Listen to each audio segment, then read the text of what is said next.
सगळ्याला प्रश्न पडला असेल, राघवची आई इतकी डाळ वाळू घालून करणार आहेत काय आणि कशासाठी वाळू घातली. चला तर मग बघूया आजच्या व्लॉगमध्ये. राघव झोपलेला होता. सकाळी मी उठले, बाहेरचा व्ह्यू बघितला आणि तुमच्यासोबत शेअर केला.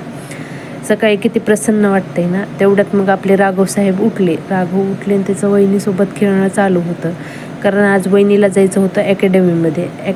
अकॅडमीमध्ये कशासाठी, तर अकॅडमीमध्ये त्यांना जायचं आहे आर्मीमध्ये. त्यासाठी त्या सध्या अकॅडमीमध्ये टाकलेले आहेत अंबेजोगाईला. आणि त्या असं म्हणत होत्या, राघव चल पिल्या तुला पण मी घेऊन जाते. तर आपल्या राघवचं चालू होतं, नाही नाही नग नग हो नग नग. मग त्या म्हणत होत्या मी जाते. ते म्हणत होता नग नग तुम्ही पण जाऊ नका, मला पण नग राहा.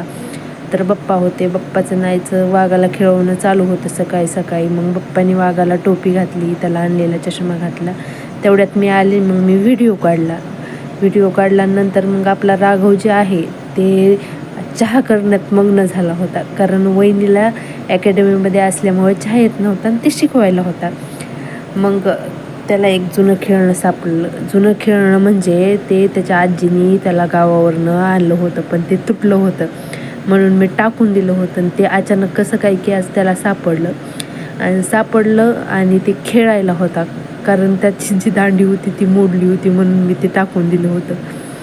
तर त्याला ते इतकं आवडलं की ते बराच वेळ त्याला खेळा. पण काय माहिती का, आपल्या वहिनी साहेब म्हणजे साक्षू दिदी, त्यांना फोटोचा व्हिडिओचा भरपूर नाद, तसंच स्वयंपाकाचाही नाद. त्यांनी छानसे पोहे बनवले. पप्पा आले, पप्पांनी मजा मस्ती केली.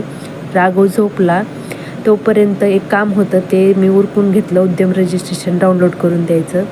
आणि राघव उठला म्हणून वहिनीने आणलं गच्चीवर आणि राघवने